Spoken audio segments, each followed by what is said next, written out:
দর্শক আপনাদের আমন্ত্রণ জানাচ্ছি রাতের দীপ্ত সংবাদে। আপনাদের সঙ্গে এই মুহূর্তে রয়েছে আমি রুবায়াত হাসান। শুরুতেই থাকছে প্রধান খবরের শিরোনাম।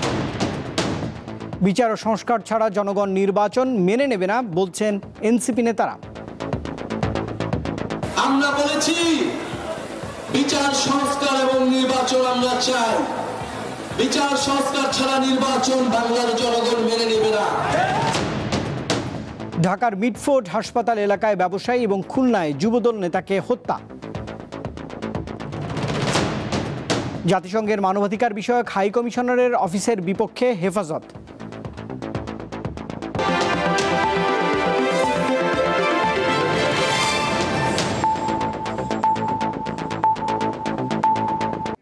এবারে পুরো আয়োজন। জুলাই আগস্ট হত্যাকাণ্ডের বিচার ও সংস্কার ছাড়া বাংলার জনগণ জাতীয় সংসদ নির্বাচন মেনে নেবে না, এমনটাই বলছেন জাতীয় নাগরিক পার্টি এনসিপির আহ্বায়ক নাহিদ ইসলাম। আজ যশোরে জুলাই পদযাত্রায় তিনি আরও বলেন, তারা কোনো দলের হুমকিতে ভীত নন। দলটির অন্য নেতারা বলেছেন, গণঅভ্যুত্থানের দাবির প্যাকেজ বাস্তবায়ন না হলে ঐক্যবদ্ধভাবে রুখে দাঁড়াতে হবে। জুলাই পদযাত্রা কর্মসূচির একাদশতম দিনে শুক্রবার যশোরে পৌঁছান জাতীয় নাগরিক পার্টি এনসিপির নেতাকর্মীরা। দুপুরে জুলাই গণঅভ্যুত্থানে শহীদ পরিবারের সদস্য ও আহতদের সঙ্গে সাক্ষাৎ করেন নতুন এই রাজনৈতিক দলের নেতারা। পরে স্থানীয় মডেল মসজিদে জুমার নামাজ শেষে পদযাত্রায় অংশ নেন তারা। এ সময় কেন্দ্রীয় নেতারা বক্তব্য রাখেন। তারা হত্যাকাণ্ডের বিচার ও রাষ্ট্র সংস্কার নিশ্চিতের দাবি জানান। এনসিপিকে নির্বাচন বিরোধী বানিয়ে দেওয়া হচ্ছে। আমরা এনসিপি সবচেয়ে প্রগতিশীল এবং নির্বাচনের জন্য সবচেয়ে যদি কেউ কথা বেশি বলে থাকে সেটা হচ্ছে এনসিপি। আমাদের ঐক্যবদ্ধভাবে আমাদেরকে পরবর্তী বাংলাদেশের নেতৃত্ব দিতে হবে। পরবর্তী যেই সংকটগুলো ঘনীভূত হচ্ছে সেগুলোতে আমাদের একসাথে লড়াই করতে হবে। আমরা সে লড়াইয়ের জন্য প্রস্তুত আছি। ছাত্ররা জীবন দেয়, রক্ত দেয়, আর কিছু রাজনৈতিক দলের ফায়দা লোটে। এবার আন্দোলন হলো, ওরা চেয়েছিল আন্দোলনের পরে আমরা ঘরে ফিরে যাব, কিন্তু বাংলাদেশ রাষ্ট্রটাকে গড়ার জন্য আমরা যখন রাজপথে ছড়িয়ে পড়েছি তখন তাদের মধ্যে ভয় ঢুকে গেছে। এনসিপির আহ্বায়ক বলেন, একটি দল নিজেদের স্বার্থ হাসিলের জন্য জনতার ভয় দেখাচ্ছে। একটি রাজনৈতিক দল তাদের লক্ষ লক্ষ কোটি কোটি মানুষের কথা আমাদের বলে, এই কোটি কোটি মানুষের দল নাকি তাদের। এই কোটি কোটি মানুষ, লক্ষ লক্ষ মানুষ আমাদেরকে দেখায় না। আমরা ফ্যাসিবাদের আমলে দেখেছি কার কত মানুষ ছিল, সেই মানুষেরা কত কত আন্দোলন করে দিয়েছিল। নির্বাচনের আগে জুলাই হত্যাকাণ্ডের সুরাহার ওপর গুরুত্বারোপ করেন এই তরুণ নেতা। নির্বাচনকে পিছিয়ে দেওয়ার চক্রান্ত করা হচ্ছে। আমরা বলেছি বিচার সংস্কার এবং নির্বাচন আমরা চাই, বিচার সংস্কার ছাড়া নির্বাচন বাংলার জনগণ মেনে নেবে না। যারা বিচার সংস্কার ছাড়া নির্বাচনের পরিকল্পনা করে তারাই নির্বাচনকে পিছিয়ে দেওয়ার ষড়যন্ত্রে লিপ্ত।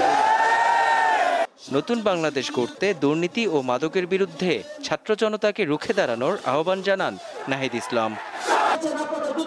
মেহেদী হাসান, দীপ্ত সংবাদ, ঢাকা।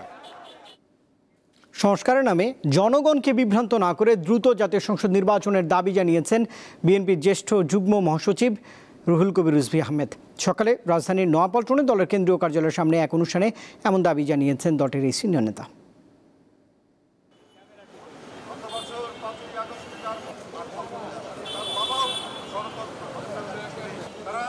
খালি সংস্কার সংস্কার করে নির্বাচন পিছিয়ে জনগণের যে ক্ষমতা শেখ হাসিনা কেড়ে নিয়েছিলেন, জনগণের মালিকানা কেড়ে নিয়েছিলেন, আমরা কি সেই মালিকানা জনগণকে ফেরত দেব না? তো সেই মালিকানা আটকে রাখা তো আপনার বড় ধরনের ফ্যাসিবাদকে প্রশ্রয় দেওয়া। জুলাই আগস্ট গণহত্যার বিচার, রাষ্ট্র সংস্কার ও জুলাই সনদ ঘোষণা ছাড়া কোনো জাতীয় সংসদ নির্বাচন না দিতে সরকারের প্রতি আহ্বান জানিয়েছেন শহীদ পরিবারের সদস্য ও আহতরা।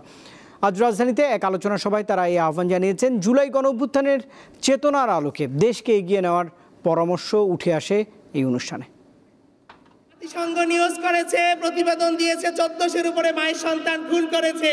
এত এভিডেন্স আছে, এত প্রমাণ আছে, তাহলে চৌধুরীর কেন রাজসাক্ষী হতে হবে? আপনারা জুলাই সনদ দেন এবং বিচার খুব দ্রুত গতিতে করেন। 1 বছর পূর্ণ হয়ে গেছে, কিন্তু বিচারের জন্য কোনো অগ্রগতি পাচ্ছি না। এমন ক্ষোভ ও হতাশা জুলাই গণ অভ্যুত্থানের শহীদ পরিবারের সদস্যদের। তাদের কেউ হারিয়েছেন সন্তান, কেউ ভাই বোন, কেউ বা হারিয়েছেন স্বামীকে।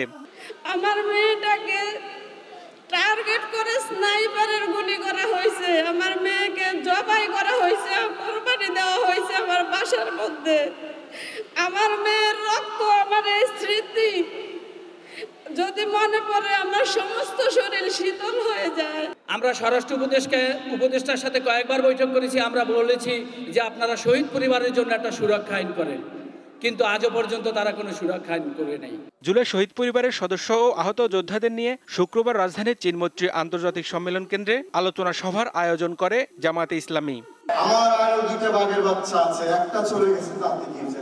সভাপতির বক্তব্যে জামায়াতের ঢাকা মহানগরী উত্তরের আমির অভিযোগ করেন, কোন দল জুলাই গণ অভ্যুত্থানকে পাশ কাটিয়ে এগুনোর চেষ্টা করছে। কিছু রাজনৈতিক দলের নেতা কর্মী 24কে টিটকারি মারেন, টিজ করেন। 24কে যারা টিজ করবে, আন্ডারমাইন করবে, 24-এর দিকে যারা আঙ্গুল উঠাবে, তাদের পরিণতি ফ্যাসিবাদীদের পরিণতি। প্রধান অতিথির বক্তব্য রাখেন আমার দেশ পত্রিকার সম্পাদক। তিনি জুলাই হত্যাকাণ্ডের বিচারের গুরুত্ব আরোপ করেন। আমি ভারত সরকারের প্রতি এই দাবি জানাচ্ছি, আন্তর্জাতিকভাবে প্রমাণিত হত্যাকারী শেখ হাসিনাকে অনতিবিলম্বে বাংলাদেশে ফেরত পাঠান। সকল রাজনৈতিক দলের কাছে আমার একটি নিবেদন আছে, আপনারা আল্লাহর ওয়াস্তে দয়া করে কোনো শহীদকে দলীয়করণ করবেন না। সকল শহীদ আমাদের গর্বের সন্তান। জুলাই আগস্টের আত্মত্যাগ যাতে কোনোভাবে বেহাত না হয় সেজন্য ছাত্র জনতাকে সজাগ থাকার আহ্বান জানান আলোচকরা। যে কারণে জুলাই যোদ্ধারা জীবন দিয়েছে সেটা যেন বাংলাদেশে বাস্তবায়িত হয়। হেদায়েতুল্লাহ সীমান্ত, দীপ্ত সংবাদ, ঢাকা। জুলাই 2024 দেশের ইতিহাসে এক রক্তক্ষয়ী দলিল। বহু তাজা প্রাণ আর অসংখ্য মানুষের পঙ্গুত্বের মাধ্যমে অর্জিত হয় দুঃশাসন থেকে মুক্তি। তবে সেই আহত জুলাই যোদ্ধাদের কণ্ঠে রয়েছে হতাশা। আন্দোলনের পর উপযুক্ত মূল্যায়ন হয়নি বলে অভিযোগ তাদের। মোহাম্মদ সাব্বির হোসেন রাজধানীর গাবতলী হাই স্কুলের এই শিক্ষার্থী গত বছর জুলাই গণ অভ্যুত্থানে শ্যামলী ক্লাব মাঠের সামনে রক্তাক্ত হন। ওই বছরের 5 আগস্ট থেকে এখন পর্যন্ত তিনি রাজধানীর পঙ্গু হাসপাতালে চিকিৎসাধীন। যেটা মনে করেন করলে আমরা তাড়াতাড়ি সুস্থ বই চিকিৎসা আমরা পাচ্ছি না। 11 মাস হয়ে গেছে, এখন আমার 4 ইঞ্চি আড্ডি গ্যাপ আছে, এখন ভালো মতো আড্ডি পূরণ হয়নি। আরেক জুলাই যোদ্ধা মোহাম্মদ শহীদুল ইসলাম নিজের জেলা কিশোরগঞ্জে গুলিতে তার বাম হাত ক্ষতবিক্ষত হয়। সরকারি সহায়তায় চিকিৎসা নেন থাইল্যান্ডে, পরে পঙ্গু হাসপাতালে আসেন পরবর্তী চিকিৎসার জন্য। একটা মানুষ যদি বাসায় চলে যায়, বাসায় যাওয়ার পরে তাদেরকে কোনো খোঁজখবর নেওয়া হইতেছে না, তারা কিরকম আছে, তারা কিভাবে চলতেছে। গণ আন্দোলনে ঢাকার মিরপুরে আহত মোহাম্মদ আয়ুব হোসেন পারভেজের কণ্ঠেও ক্ষোভ ও হতাশা। শেরপুরের এই বাসিন্দা ডান হাত মুষ্টিবদ্ধ করতে পারেন না, 11 মাস ধরে করছেন লড়াই। প্রথম দিকে হয়তো আমরা ট্রিটমেন্টটা ভালো পাইছি, ডিসেম্বর থেকে মোটামুটি আমাদের ট্রিটমেন্ট অবহেলা শুরু হয়েছে। এমন সব অভিযোগের পরিপ্রেক্ষিতে হাসপাতালের পরিচালক জানান অনেকেরই এখানে থাকার প্রয়োজন নেই। যাদের অবস্থা স্থিতিশীল বা হাসপাতালে ভর্তির প্রয়োজন নেই তাদের চিকিৎসা আমরা আউটডোরে বহির্বিভাগে পরামর্শ দিচ্ছি, ওষুধ লিখে দেওয়া হচ্ছে। দ্বিতীয়ত হচ্ছে তাদের হেলথ কার্ড আছে, তারা বাংলাদেশের যে কোনো সরকারি হাসপাতালেই অর্থোপেডিক্সের বিশেষজ্ঞ চিকিৎসা তাদের বাড়ির কাছে বা তারা যেখানে থাকেন জুলাই যোদ্ধারা সেখান থেকে চিকিৎসা নিতে পারবেন। আহত ও নিহতদের আর্থিক অনুদান দেওয়া হয়েছে বলে জানান জুলাই শহীদ স্মৃতি ফাউন্ডেশনের গভর্নিং বডির এই সদস্য। জুলাই শহীদ স্মৃতি ফাউন্ডেশন, বাংলাদেশ সরকার যারা এই চিকিৎসার স্বাস্থ্যের সাথে জড়িত আছে তারা সকলেই সর্বোচ্চ চেষ্টা করে যাচ্ছে এই আহতদেরকে সর্বোচ্চ কিভাবে চিকিৎসা সেবা দেওয়া সম্ভব। জুলাই আন্দোলনের শহীদ ও আহতরা তাদের ন্যায্য প্রাপ্য বুঝে পাননি বলছেন এই আন্দোলনের নেতারা। শহীদ আহতদের এটা হচ্ছে বাংলাদেশ রাষ্ট্রের যে প্রাতিষ্ঠানিক অব্যবস্থাপনা, আমি নিজেও যেহেতু সরকারে ছিলাম, আমি সেটার ভুক্তভোগী তারা হয়েছে। সরকার নানা ধরনের উদ্যোগ নিয়েছে, বাজেট পাস হয়েছে, নতুন বাজেটও তাদের জন্য বরাদ্দ রয়েছে, কিন্তু সেই সুবিধাগুলো তাদের কাছে পৌঁছাতে নানান ধরনের জটিলতা তৈরি হয়। এটা ব্যবস্থাপনার ত্রুটি আমি মনে করি। এখন পর্যন্ত শহীদ পরিবার এবং আহতদেরকে নিয়ে যেই ধরনের পুনর্বাসন প্রক্রিয়া, চিকিৎসা প্রক্রিয়া যত দ্রুত এবং যত ভালোভাবে হওয়ার কথা ছিল ততটুকু হয়নি। লক্ষ্য করেছি আমরা যেটা মিসম্যানেজমেন্ট অনেক হয়েছে। এখানে স্বাস্থ্য মন্ত্রণালয়ের একটা বড় দুর্বলতা আমাদের চোখে পড়েছে। জুলাই শহীদ স্মৃতি ফাউন্ডেশনের তথ্য মতে শেখ হাসিনা সরকার বিরোধী গণ অভ্যুত্থানে শহীদ হয়েছেন 820 জন। অবশ্য মুক্তিযুদ্ধ মন্ত্রণালয়ের গেজেটে নাম আছে 834 জনের, আর আহতের সংখ্যা হাজার হাজার। লাবণী গুহ, দীপ্ত সংবাদ, ঢাকা। রাজধানীর স্যার সলিমুল্লাহ মেডিকেল কলেজ ও মিডফোর্ড হাসপাতাল এলাকায় এক ব্যবসায়ীকে নৃশংসভাবে হত্যা করা হয়েছে। তার নাম লালচাঁদ ওরফে সোহাগ। আজ ঢাকা মেট্রোপলিটন পুলিশের এক সংবাদ বিজ্ঞপ্তিতে জানানো হয়, বুধবার বিকেল 6টার দিকে মিডফোর্ড হাসপাতালের 3 নম্বর গেটের সামনে একদল লোক সোহাগকে এলোপাথারিভাবে আঘাত ও কুপিয়ে হত্যা করে। কোতোয়ালি থানা পুলিশ ঘটনাস্থলে গিয়ে পরিস্থিতি নিয়ন্ত্রণে আনে। এই ঘটনায় নিহত সোহাগের বড় বোন বাদী হয়ে কোতোয়ালি থানায় একটি হত্যা মামলা দায়ের করেন। এর ভিডিওতে পুলিশ সিসিটিভি ফুটেজ বিশ্লেষণ করে মাহমুদুল হাসান মহিম ও তারেক রহমান রবিন নামে 2 জনকে গ্রেপ্তার করেছে। রবিনের কাছ থেকে একটি বিদেশি পিস্তল উদ্ধার করা হয়েছে। এই ঘটনায় আরও 2 জনকে গ্রেপ্তার করেছে র্যাপিড অ্যাকশন ব্যাটালিয়ন র্যাব।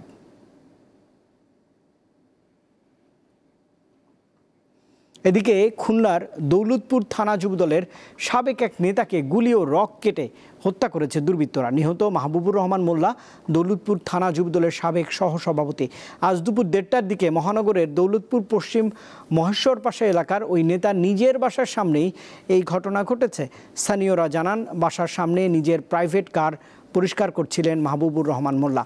ওই সময় একটি মোটরসাইকেল আরোহী 3 দুর্বৃত্ত মাহবুবুরকে গুলি ও 2 পায়ের রক কেটে হত্যা করে।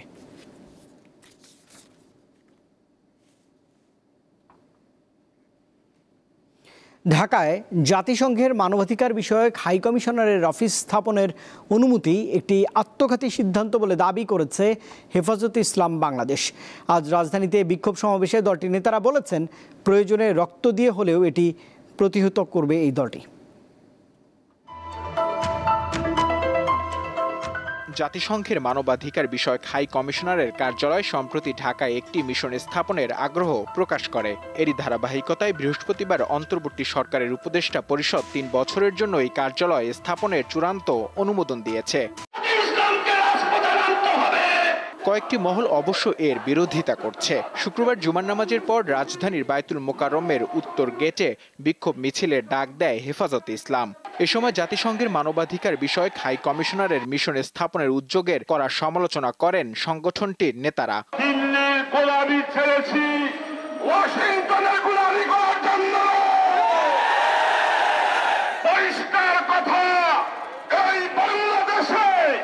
জাতিসংঘের মানবাধিকার কমিশনের কার্যালয়ের সিদ্ধান্ত আপনাকে অবশ্যই প্রত্যাহার করতে হবে। ডাল মে কুছ কালা হ্যায়। এই সময়ে মানবাধিকার কমিশনের অফিস স্থাপন করার অর্থ হলো বাংলাদেশের স্বাধীনতা সার্বভৌমত্বের উপরে চরমভাবে আঘাত করা। বিচারকে প্রশ্নবিদ্ধ করার অপচেষ্টায় মানবাধিকারের নামে বাংলাদেশে প্রবেশ করতে চাচ্ছে। সংগঠনের অন্য নেতারা বলছেন, বাংলাদেশে জাতিসংঘের মানবাধিকার সংস্থার কার্যালয় স্থাপনের অনুমতি কিছুতেই গ্রহণযোগ্য নয়। খাল কেটে কুমির আনবার মতো আত্মঘাতী কোন সিদ্ধান্ত গ্রহণ করবার অধিকার ইউনূস সরকারকে প্রদান করি নাই। এদেশের মানুষের স্বাধীনতার বিপন্ন করবার যে কোনো পায়তারা রক্ত দিয়ে রুখে দেব, জীবন দিয়ে রুখে দেব।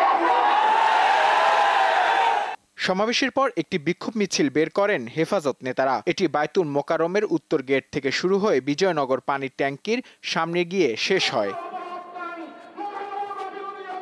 নূর আলম, দীপ্ত সংবাদ, ঢাকা। শ্রীলঙ্কাকে প্রথম ম্যাচে 9-1 গোলে উড়িয়ে অনূর্ধ্ব নারী সাফ চ্যাম্পিয়নশিপে নিজেদের সক্ষমতার প্রমাণ দিয়েছে বাংলাদেশের মেয়েরা। কিন্তু এমন গোল বন্যার উৎসবের দিন দর্শক উপস্থিতি ছিল হতাশাজনক। অবশ্য বাফুফের কর্তারা বলছেন, প্রথম ম্যাচের সাফল্যের কারণে পরের ম্যাচগুলোতে দর্শকরা মাঠে যাওয়ার উৎসাহ পাবেন।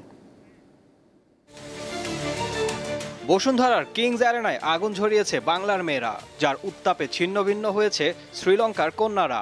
৯-১ গোলের এমন জয়ে দলকে নিয়ে বেজায় খুশি কোচ পিটার বাটলার।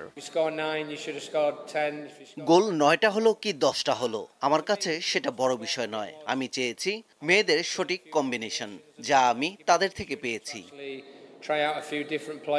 তবে এমন দুর্দান্ত জয়ের দিনে বসুন্ধরার কিংস অ্যারেনায় দর্শকদের উপস্থিতি ছিল হতাশাজনক। অফকোর্স খালি মাঠে খেলা হচ্ছে, এটা তো দেখতে অবশ্যই ভালো লাগছে না, এটা তো অবশ্যই খারাপ। আসলে মার্কেটিং এর সাথে কথা বলা বেটার, কারণ এটার কাজ আমি করি না, তো মার্কেটিং কি করছে অ্যাকচুয়ালি আমি জানি না। মূলত প্রচারে ঘাটতি থাকায় এমনটা হয়েছে বলে মনে করেন বাফুফে কর্তারা। সাফ থেকে করে সাধারণত, এখানে আমরা খালি হোস্ট রোল প্লে করি, এটা সম্পূর্ণ সাফ করে। সো এই ব্যাপারে আপনি সাফ থেকে জানতে পারবেন। বাট আমাদের তরফ থেকে আমরা বিশ্বাস করি, যেহেতু আজকে ফার্স্ট খেলা শুরু হয়েছে এবং একটি ভালো রেজাল্ট দিয়ে শুরু হয়েছে, আমি মনে করি সন্ধ্যার দিকে যে খেলাগুলি হবে, স্পেশালি বাংলাদেশের দলের খেলা, আমি বিশ্বাস করি আরও আস্তে আস্তে আপনি দেখবেন ভালো ক্রাউড আসবে ইনশাআল্লাহ। মেয়েদের এমন চমকপ্রদ খেলায় উচ্ছ্বসিত ফুটবল প্রেমীরা। বাংলাদেশের এই খেলোয়াড়রা অনেক দূর এগিয়ে যাবে বলে তাদের প্রত্যাশা। বাংলাদেশ শ্রীলঙ্কার সাথে যে ম্যাচ হারছে ক্রিকেটে, সেইটার প্রতিশোধই নিল বাংলাদেশ ওমেন্স টিম। তাদের অ্যাপ্রোচ, গতি অনেক ভালো, কোয়ালিটিফুল, ভালো খেলেছে। আর আশা করি ভবিষ্যতেও অনেক ভালো খেলবে, আশা আমরা করতে পারছি। মানে এই ম্যাচে একটা ইন্টারন্যাশনাল ম্যাচে অনেক দর্শক হওয়ার কথা, সেখানে অনেক কম দর্শক। 13 জুলাই নেপালের বিপক্ষে সন্ধ্যা 7টায় দ্বিতীয় ম্যাচে মুখোমুখি হবে বাংলাদেশ। ঈশান হাসান, দীপ্ত স্পোর্টস। বোমা আতঙ্কে হজরত শাহজালাল আন্তর্জাতিক বিমানবন্দরে ঢাকা থেকে কাঠমান্ডুগামী বিমান বাংলাদেশ এয়ারলাইন্সের একটি ফ্লাইটে আজ তল্লাশি চালানো হয়েছে, তবে কিছু পাওয়া যায়নি। বেসামরিক বিমান চলাচল কর্তৃপক্ষ এক বার্তায় জানিয়েছে, বিকেল 4:45 BG 373 ফ্লাইটটি ঢাকা ছেড়ে যাওয়ার কথা ছিল, কিন্তু 4:26 একটি অজ্ঞাত নম্বর থেকে ফোন করে বিমানে বোমা রয়েছে বলে জানানো হয়। তখন যাত্রীদের নিরাপত্তার স্বার্থে সবাইকে উড়োজাহাজ থেকে নামিয়ে আইন শৃঙ্খলা বাহিনী তল্লাশি শুরু করে। বিমানে 142 যাত্রী ও 7 জন ক্রু ছিলেন, তবে তল্লাশি শেষে কিছুই পাওয়া যায়নি।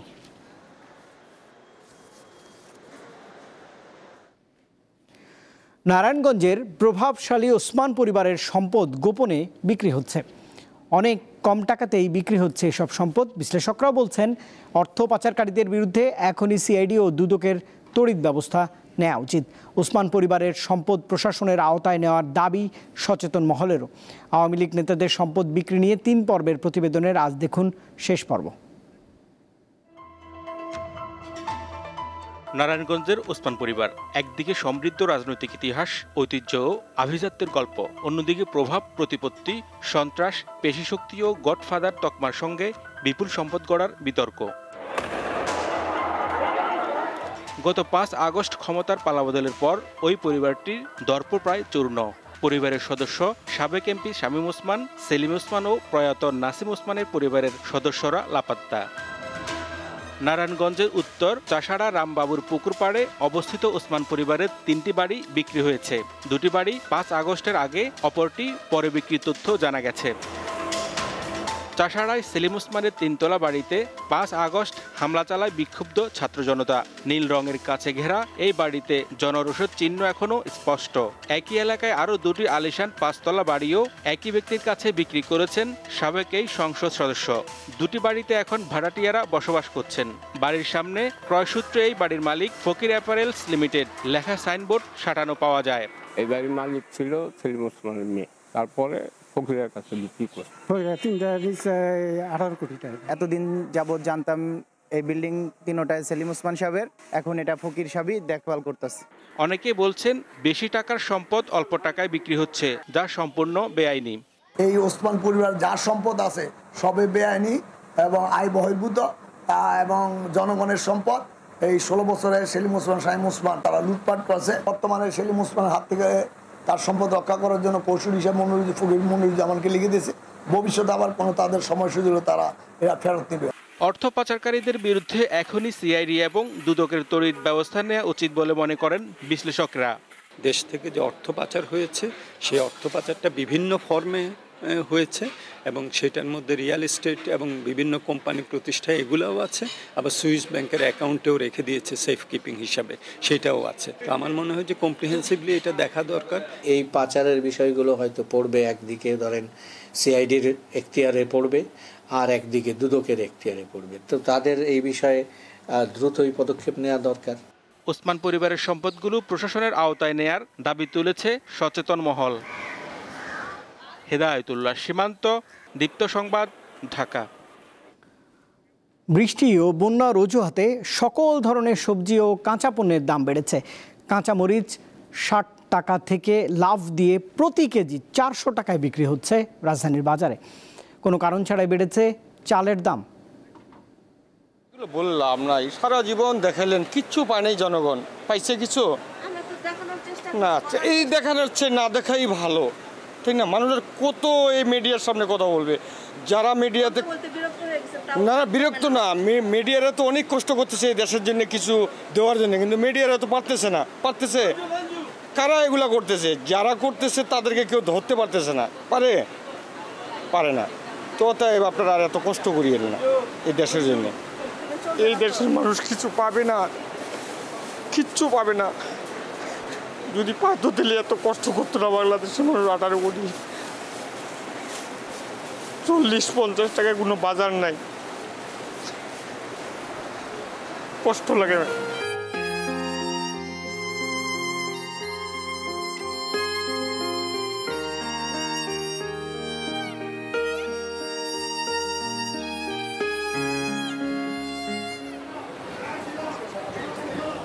সব ধরনের চালে বস্তা প্রতি বেড়েছে 100 থেকে 150 টাকা করে। মিনিকেট 76 টাকা থেকে এখন 82-84 টাকা, নাজের শাইল 90 থেকে 92 টাকা ও মোটা চাল 60 টাকা কেজি দরে বিক্রি হচ্ছে। রাজধানীর কারণ বাজারে চালের আড়ত ঘুরে দেখা যায় বাজারে পর্যাপ্ত সরবরাহ রয়েছে। ব্যবসায়ীরাও বলেন কিছু অসাধু মিলাররা চালের দাম বাড়িয়েছে। প্রতি সপ্তাহে দাম বাড়ে। ঈদের আগে যে চালের দাম আসছিল আপনার মিনিকেট আসছিল 3500-3450, এটা বর্তমানে চলতে 4000 টাকা। সরকার অবশ্যই এটা খতিয়ে দেখে একটা ব্যবস্থা নেওয়া দরকার মনে করি। কারণ যেহেতু চাল খেতে হবে, না খেতে উপায় নাই, এখন জুলুম হলে তো কিছু করার থাকে না। বৃষ্টি ও বন্যার খবর শুনলেই রাজধানীর কাঁচা বাজারগুলোতে বেড়ে যায় সবজিসহ নিত্যপণ্যের দাম। 2 সপ্তাহ আগেও কাঁচামরিচের দাম ছিল 60 টাকা কেজি। শুক্রবার হাতিরপুল বাজারে গিয়ে দেখা যায় 400 টাকা কেজিতে বিক্রি হচ্ছে কাঁচামরিচ। সবজির মধ্যে বেগুনের দাম সবচেয়ে বেশি। প্রকারভেদে 100 থেকে 140 টাকায় বেগুন বিক্রি হচ্ছে। শসা, করলা 100 টাকা, কাকরোল, কচুমুখী, ধুন্দুল, চিচিঙ্গা 80 টাকা কেজিতে বিক্রি হচ্ছে। এতে হিমশিম খাচ্ছেন ক্রেতারা। 3 টাকা এমন দাম, প্রচুর দাম। আমরা 1 কেজি বেশি 400 টাকা কেজি, আমাদের 340 টাকা কেজি কি না কাঁচামরিচ। সীমিত আয়ের লোক, তাদের পক্ষেই কষ্টকর হয়ে যায়, কারণ বাজার তো সীমিত। মাছের দাম কিছুটা বাড়তি, তবে স্থিতিশীল রয়েছে গরু ও খাসির মাংসের দাম। দিলশা দানি, দীপ্ত সংবাদ, ঢাকা। আন্তর্জাতিক প্রসঙ্গ। কানাডার পণ্যের উপর অতিরিক্ত শতকরা 35% শুল্ক আরোপের ঘোষণা দিয়েছেন যুক্তরাষ্ট্রের প্রেসিডেন্ট ডোনাল্ড জন ট্রাম্প। 1 আগস্ট থেকেই এই শুল্ক হার কার্যকর হবে বলে জানিয়েছেন এই প্রেসিডেন্ট। এই দুই দেশ একটি নতুন বাণিজ্য চুক্তি নিয়ে আলোচনা চালিয়ে যাচ্ছে। এরই মধ্যে এমন ঘোষণা দিলেন প্রেসিডেন্ট ট্রাম্প। বৃহস্পতিবার সামাজিক যোগাযোগ মাধ্যমে পোস্ট করা এক চিঠিতে কানাডার প্রধানমন্ত্রীকে উদ্দেশ্য করে শুল্ক আরোপের এই ঘোষণা দিয়েছেন যুক্তরাষ্ট্রের প্রেসিডেন্ট। দর্শক, এই খবরের সঙ্গে শেষ করছি রাতের দীপ্ত সংবাদ। শেষ করার আগে প্রধান খবরের শিরোনাম জানাবো আরেকবার। বিচার ও সংস্কার ছাড়া জনগণ জাতীয় সংসদ নির্বাচন মেনে নেবে না বলছেন এনসিপি নেতারা। ঢাকার মিডফোর্ড হাসপাতাল এলাকায় ব্যবসায়ী খুলনায় যুবদল নেতাকে হত্যা। জাতিসংঘের মানবাধিকার বিষয়ক হাই কমিশনারের অফিসের বিপক্ষে হেফাজতে ইসলাম বাংলাদেশ। দর্শক, এই ছিল এখনকার মতো। এতক্ষণ সঙ্গে থাকবার জন্য ধন্যবাদ সবাইকে। আরও তথ্য বিনোদনের জন্য আপনি যুক্ত থাকতে পারেন দীপ্ত টেলিভিশনের ডিজিটাল প্ল্যাটফর্মগুলোতে। শুভরাত্রি।